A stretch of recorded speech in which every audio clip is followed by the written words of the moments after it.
दोस्तों, किस श्राप के कारण स्त्री समय से पहले ही विधवा हो जाती है और वह कौन से कार्य है जो पतिव्रता स्त्री को अपने जीवन में कभी नहीं करने चाहिए, जिसकी वजह से स्त्रियां समय से पहले ही विधवा हो जाती हैं, जानेंगे एक कथा के माध्यम से।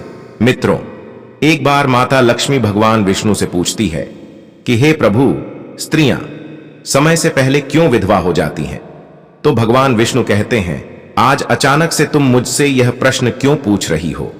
तो माता लक्ष्मी कहती हैं, प्रभु, जब मैं आपसे मिलने के लिए आ रही थी तो मैंने मृत्युलोक में देखा कि 3 स्त्रियां जो आपस में सहेली थीं और उनमें से 2 स्त्रियां समय से पहले ही विधवा होकर दुखी जीवन व्यतीत कर रही थीं, जबकि उनमें से एक स्त्री सुहागन होकर के अपने पति के साथ सुखी जीवन जी रही थी।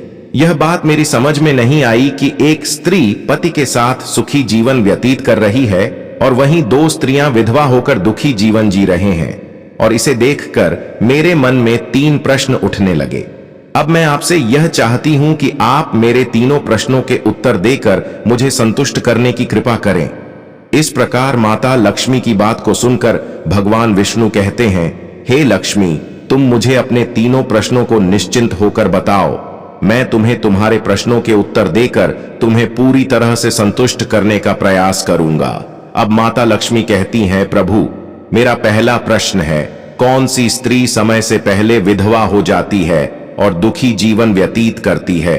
और मेरा दूसरा प्रश्न है, कौन सी स्त्री को जीवन में कभी सुख शांति नहीं मिलती? और मेरा तीसरा प्रश्न है, वह कौन सी चीज है जो एक पत्नी अपने पति के मांगने पर भी पति को नहीं देती? इस तरह माता लक्ष्मी के तीनों प्रश्नों को सुनकर भगवान विष्णु कहते, तुम जिन स्त्रियों की बात कर रही हो उसमें से 2 स्त्रियां समय से पहले ही विधवा होकर अपना दुखी जीवन जी रही हैं, और वहीं पर एक स्त्री सुहागन होकर अपने पति के साथ सुखी जीवन व्यतीत कर रही है। तुम जानना चाहती हो आखिर ऐसा क्यों है? तो मैं तुम्हें एक छोटी सी कहानी सुनाता हूं, और इस कहानी को बहुत ही ध्यान से सुनना, क्योंकि आधी अधूरी कहानी सुनने वालों को आधा अधूरा ही ज्ञान प्राप्त होता है, जो जीवन में कभी काम नहीं आता। और यदि तुमने ध्यान से सुना तो तुम्हारे तीनों प्रश्नों के उत्तर इसी छोटी सी कहानी को सुनकर तुम्हें मिल जाएंगे और तुम्हें संतुष्ट प्राप्त होगी। फिर माता लक्ष्मी कहती है, प्रभु, आप कहानी शुरू करो, मैं कहानी को पूरे मन से सुनूंगी, और जब तक आप कहानी सुनाएंगे तब तक मेरा मन किसी दूसरे स्थान पर नहीं जाएगा, और मैं आज अपने तीनों प्रश्नों का उत्तर जानकर ही रहूंगी। दोस्तों, अगर आपने हमारे चैनल MK वॉइस को अभी तक सब्सक्राइब नहीं किया है तो सब्सक्राइब कर लें। हे भगवान विष्णु, चैनल को सब्सक्राइब और वीडियो को लाइक करने वालों के ऊपर हमेशा कृपा बनाए रखना। दोस्तों, फिर माता लक्ष्मी की यह बात सुनकर भगवान विष्णु कहते हैं, हे लक्ष्मी, सबसे पहले मैं तुम्हें उस स्त्री की कहानी सुनाना चाहता हूं जो सुहागन बनकर सुखी जीवन जी रही है। और जिस सुहागन स्त्री की तुम बात कर रही हो वह स्त्री और कोई नहीं बल्कि एक राजा के नौकर की पत्नी है। और वह स्त्री जिस नौकर की पत्नी है, उस नौकर को उस पर पूरा विश्वास है कि मेरी पत्नी एक चरित्रवान और पतिव्रता स्त्री है, जिसकी प्रशंसा वह नौकर अपने साथियों में बार बार करता है।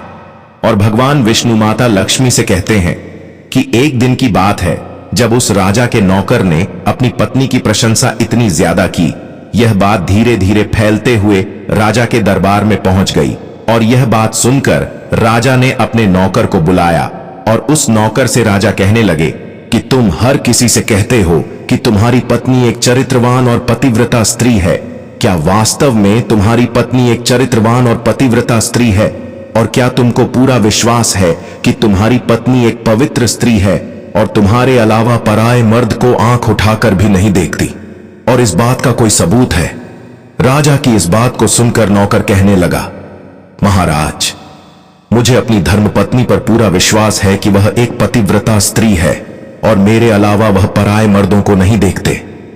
नौकर की इस बात को सुनकर राजा का महामंत्री कहने लगा, यदि मैं तेरी पत्नी का पतिव्रता धर्म नष्ट कर दूं तो तुझे क्या सजा में चाहिए? फिर नौकर ने कहा, यदि तुम मेरी पत्नी का पतिव्रता धर्म नष्ट कर देते हो तो महाराज मुझे फांसी की सजा दे देना। और नौकर ने राजा से कहा, महाराज, यदि मेरी पत्नी का पतिव्रता धर्म खंडित नहीं कर पाए तो इनको भी कुछ सजा मिलनी चाहिए। नौकर की यह बात सुनकर राजा ने कहा कि मंत्री को भी फांसी की सजा दी जाएगी। मंत्री ने यह बात स्वीकार कर ली और नौकर से पूछा कि क्या वस्तु लाऊं जिससे तो मान ले कि मैंने तेरी पत्नी का धर्म खंडित कर दिया। तो नौकर ने कहा, मेरे विवाह के समय पर मुझे एक मटका और एक कतार मिली थी और यह दोनों चीजें मेरी पत्नी ने बहुत ही संभाल कर रखी हैं, क्योंकि यह दोनों जीव सुहाग की निशानी है। यदि तुम यह दोनों चीजें मेरी पत्नी से लाकर मुझे दिखा दोगे तो मैं मान जाऊंगा कि मेरी पत्नी का पतिव्रता धर्म तुमने नष्ट कर दिया है। तब मंत्री ने नौकर की यह शर्त स्वीकार कर ली और वह मंत्री शहर में जाता है और एक दूती से जाकर मिलता है, और जो काम कोई नहीं कर पाता वह काम वह दूती कर देती थी। और मंत्री ने उस दूती को सारी बात बताई और कहा, तुम कैसे भी करके उस नौकर की पत्नी से मेरा संपर्क करवा दो, इसके बदले तुझे जितना धन चाहिए मैं उतना धन देने को तैयार हूं। इस तरह मंत्री की बात सुनकर दूती कहने लगी, मंत्री, तुम जिस औरत के बारे में मैं बात कर रहे हो वो औरत पूरी तरह से पतिव्रता है और वो किसी के बहलाने फुसला से तुमको मटका और कतार नहीं देगी और वह तेरी ओर झुकेगी भी नहीं, और उसके परिवार के व्यक्ति बहुत खूंखार है जो तेरी खाल उतार लेंगे। यह बात सुनकर मंत्री कहने लगा, तित, यदि तू मेरा उससे संपर्क नहीं करवा सकती है तो एक काम कर दें, उसके घर जाकर उसका मटका और कतार चुरा कर मुझे दे दें और उसकी पत्नी के गुप्तांग के पास यदि कोई निशानी हो तो वह निशानी मुझे देखकर बता दें, फिर मैं तुझे मुंह मांगा इनाम दूंगा। तुझे जितना धन चाहिए उतना धन मैं दूंगा, बस तू मेरा यह काम कर दे। मंत्री की यह बात सुनकर दूती धन के लालच में आ गई और उसे ने कहा, ठीक है, मैं तुम्हारा काम अवश्य करूंगी, लेकिन मुझे मुंह मांगा धन देना पड़ेगा। मंत्री ने कहा, ठीक है। और फिर दूती नौकर के घर जाती है और नौकर की पत्नी से जाकर बोलता है, बेटी ने तेरी पति की मौसी होने कई सालों के बाद आई हूं। फिर उस नौकर की पत्नी ने कहा, आप इतने सालों बाद आई हैं, इसीलिए मैंने आपको पहले कभी देखा नहीं, इसलिए मैं आपको पहचान नहीं पाई। और इस प्रकार वह दूती उस नौकर के घर में मौसी बनकर घुस गई और नौकर की पत्नी ने दूती को मौसी समझकर बहुत सम्मान दिया, मगर उसे नहीं पता था कि यह एक दूती है और उसके साथ छल करने आई है।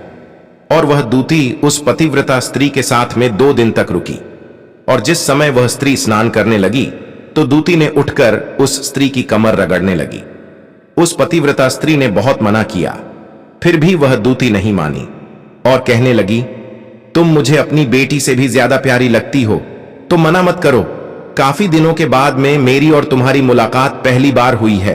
और ऐसा कहकर वह दूती मुख पर हाथ फिराने लगी, फिर आंखों को धुलने के बहाने से उस पतिव्रता स्त्री की आंखों में पानी मार दिया और उस स्त्री की आंखें बंद हो गईं।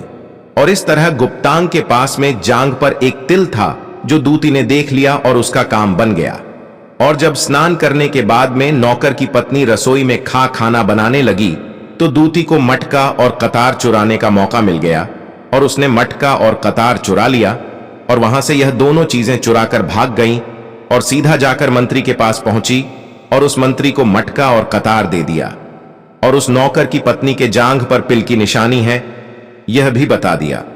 और मंत्री मटका और कतार लेकर सीधा राजा के दरबार में जा पहुंचा और राजा से कहा, महाराज, मैं नौकर की पत्नी के साथ 2 दिन रहकर आया हूं और यह मटका और कतार उसी ने मुझे दिया है। इस तरह मंत्री की यह बात सुनकर राजा ने दरबार लगाया और नौकर को बुलाया और मंत्री से सभा में मटका और कतार नौकर को दिखाने के लिए कहा, जो दूती उस नौकर के घर से चुरा कर लाई थी और मंत्री को दिया था। फिर राजा के कहने पर मंत्री ने उस नौकर को मटका और कतार दिखाया और उसकी पत्नी की जांघ पर तिल है यह भी बताया। मंत्री की यह बात सुनकर नौकर मान गया कि वास्तव में आज मेरी पत्नी ने अपना पतिव्रता धर्म पूरी तरह से नष्ट कर लिया है। और नौकर का अपनी पत्नी से विश्वास उठ गया। फिर राजा ने शर्त के मुताबिक नौकर को फांसी की सजा सुनाई और 15 दिन बाद फांसी देने का आदेश दिया और कहा कि नौकर को 15 दिन के बाद फांसी पर चढ़ाया जाएगा। और फिर नौकर से उसकी अंतिम इच्छा पूछी गई और नौकर ने कहा, क्या आंध मेरी अंतिम इच्छा यह है कना मैं आखिरी बार अपनी पत्नी से मिलना चाहता हूं। और इस तरह राजा ने नौकर को आज्ञा दी कि तुम अपनी पत्नी से मिल सकते हो। फिर नौकर अपने घर गया और अपनी पत्नी से कहने लगा कि तुमने मेरे साथ बहुत बड़ा विश्वासघात किया। मैंने तुम पर विश्वास करके राजा के सामने मंत्री से ऐसी शर्त लगाई थी और राजा के दरबार में मैंने कहा था कि मेरी पत्नी एक चरित्रवान और पतिव्रता स्त्री है और उसके पतिव्रता धर्म को कोई नष्ट नहीं कर सकता। यदि कोई नष्ट कर देगा तो मुझे फांसी लगा देना, और तुमने पतिव्रता धर्म नष्ट कर दिया। अब मुझे 15 दिन के बाद में फांसी दे दी जाएगी। तुमने मेरे साथ विश्वासघात किया है। नौकर की यह बात सुनकर उसकी पत्नी ने उसे दूती वाली सारी बात बताई, मगर नौकर को अपनी पत्नी पर विश्वास नहीं हुआ और नौकर राजा के दरबार में पहुंच गया। फिर राजा ने उसे कैद में डलवा दिया। अब नौकर की पतिव्रता पत्नी अपने पति को बचाने के लिए राजा के दरबार में जा पहुंची और राजा से अपने आप को नचनिया बताकर नाच दिखाने की आज्ञा मांगने लगी, और स्त्री की सुंदरता देखकर राजा ने नाचने की आज्ञा दे दी और सभी मंत्री सभा उपस्थित होकर इस सुंदर स्त्री का नाच करवाने की पूरी व्यवस्था करने लगे। और फिर सब मंत्री, महामंत्री, राजा आदि दरबार में उसका नाच देखने के लिए पहुंच गए। और फिर उस नौकर की पतिव्रता पत्नी ने जब नाचना शुरू किया तो उसका नाच देखकर राजा बहुत मोहित हुए। और फिर राजा ने कहा, तुम मुझसे क्या मांगना चाहती हो, मांगो, तुम जो भी होगी मैं तुम्हें दूंगा। फिर उस नौकर की पत्नी ने कहा, महाराज, आपकी सभा में एक चोर है जिसने मेरी सोने की अंगूठी चुराई है और उसे फांसी की सजा दे दीजिए। यह बात सुनकर राजा ने कहा, ठीक है, बताओ मेरे दरबार में तुम्हारा चोर कौन है, मैं उसको फांसी की सजा जरूर दूंगा। और फिर उस नौकर की पतिव्रता स्त्री ने कहा, महाराज, और कोई नहीं, आपके मंत्री ने मेरी अंगूठी चुराई है, आप इनको फांसी की सजा दें। जैसे ही मंत्री ने सुना कि यह स्त्री मुझे चोर बता रही है तो तुरंत मंत्री कहने लगा, महाराज, मैं कसम खाकर कहता हूं कि मैंने की अंगूठी नहीं चुराई है और मैंने से आज तक कभी देखा ही नहीं है, तो मैं की अंगूठी कैसे चोरी कर सकता हूं? मैंने आज तक इसकी शक्ल ही नहीं देखी है, आज पहली बार मैं इसकी शक्ल देख रहा हूं।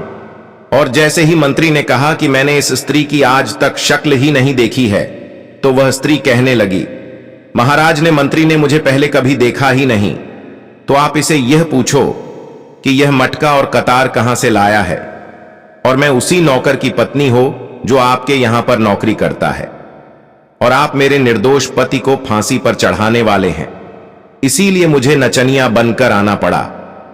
और अब मैं आपको इस मंत्री की पूरी सच्चाई सुनाती हूं। यह जो आपका मंत्री है, इसने मेरे पास ने अपनी एक दूती को मेरी मौसी बनाकर भेजा था, और उसने धोखे से मेरी जांघ के तिल का पता लगाया, और उसी दूती ने यह का और कतार चुराकर इसको दे दिया, और आपके मंत्री ने इसके बदले उस दूती को बहुत सारा धन दिया है, और मेरे साथ यही छल हुआ है महाराज, और मैं आज भी पतिव्रता हूं। स्त्री की इस बात को सुनकर राजा ने दूती को बुलाया। फिर उस दती ने राजा के डर से मंत्री की सारी सच्चाई राजा को बता दी, जिससे राजा ने उस नौकर को अपनी कैद से रिहा कर दिया और उसकी जगह मंत्री को फांसी पर चढ़ा दिया। और कहानी को आगे बताते हुए भगवान विष्णु कहते हैं, हे लक्ष्मी, इस प्रकार उस नौकर की पतिव्रता स्त्री ने अंत में राजा से कहा, महाराज, मैं अपने पति से बहुत प्रेम करती हूं, मैं एक चरित्रवान स्त्री हूं और मैं कभी भी अपने मुंह से अपने पति का नाम तक नहीं लेती हूं। इस प्रकार भगवान विष्णु कहते हैं, हे लक्ष्मी, मेरी कहानी पूरी हो गई। अब तुम अपने तीनों प्रश्नों के उत्तर सुनो। तुम्हारा पहला प्रश्न था, कौन सी स्त्री समय से पहले विधवा हो जाती है? तो जो स्त्रियां अपने मुंह से अपने पति का नाम लेती हैं और उनको हमेशा नाम से ही बुलाती है, वे स्त्रियां समय से पहले ही विधवा हो जाती हैं और बिना पति के दुखी जीवन व्यतीत करती हैं। क्योंकि यदि कोई स्त्री अपने पति का नाम मोह लेती है तो पति की उम्र कम हो जाती है और समय से पहले ही उस स्त्री के पति की मृत्यु हो जाती है, और स्त्री समय से पहले ही विधवा होकर एक दुखी जीवन जीती है। बस यही कारण है कि तुम जिन 3 सहेलियों की बातें कर रही थीं, उनमें से 2 विधवा इसी कारण से हुई हैं, और उनमें से एक नौकर पत्नी थी जो पतिव्रता स्त्री थी। यह स्त्री कभी भी अपने पति का नाम मुंह से नहीं लेती थी, जिसके कारण वह आज भी सुहागन है और सुखी जीवन व्यतीत कर रही है। और वह दोनों स्त्रियों जो समय से पहले विधवा होकर दुखी जीवन जी रही है, वह हमेशा अपने पति को नाम लेकर बुलाती रहती थी, जिसके कारण उनके पति की उम्र कम होती चली गई और फिर उन दोनों के पति की मृत्यु समय से पहले ही हो गई और दोनों स्त्रियां विधवा हो गईं और आज वह दुखी जीवन जी रही है। इसलिए किसी भी स्त्री को अपने पति का नाम अपने मुंह से नहीं लेना चाहिए। और तुम्हारा दूसरा प्रश्न था, कौन सी स्त्री को जीवन में कभी सुख नहीं मिलता है और वह पति के होते हुए भी सदा दुखी जीवन जीती है? तो समझ लो, जो स्त्रियां अपने पति की बिना अनुमति लिए किसी तीर्थ स्थान या उत्सव में जाती हैं, वह कभी सुखी जीवन नहीं जी पाते हैं। ऐसी स्त्रियां जीवन भर दुखी ही रहती हैं और उन्हें पति का प्रेम कभी नहीं मिलता। और भगवान विष्णु माता लक्ष्मी से कहते हैं, तुम्हां ऐसी कौन सी चीज है जो एक पत्नी अपने पति को मांगने से भी नहीं देती है? तो समझ लो वह चीज गाली है। एक संस्कार और चरित्रवान स्त्री कभी भी अपने पति को गाली नहीं देती है, और जो स्त्रियां अपने पति को गाली देती हैं वह स्त्रियां कभी चरित्रवान नहीं होती, और ऐसी स्त्रियां जीवन भर दुखी रहती हैं। उसके जीवन में कभी सुख नहीं आता और समय से पहले ही ऐसी स्त्रियां विधवा हो जाती हैं। और इस प्रकार माता लक्ष्मी कहानी सुनने के बाद में पूरी तरह से अपने तीनों प्रश्नों का उत्तर पाकर संतुष्ट हो जाती है और कहती है, प्रभु, वास्तव में जो स्त्री चरित्रवान होती है वह कभी दुखी जीवन नहीं जीती है। तो भगवान विष्णु कहते हैं, नहीं, क्योंकि ऐसे घर में लक्ष्मी का सदा वास होता है और वह घर धन दौलत और खुशियों से हमेशा भरपूर बना रहता है, और चरित्रवान स्त्रियां हमेशा घर को स्वर्ग बना देती हैं। मित्रों, अगर आपको यह कहानी अच्छी लगी हो तो कमेंट में जय श्री हरि विष्णु जरूर लिख देना और हमारे चैनल एम के वॉइस को सब्सक्राइब जरूर कर लेना और वीडियो को लाइक कर देना। जय मां लक्ष्मी।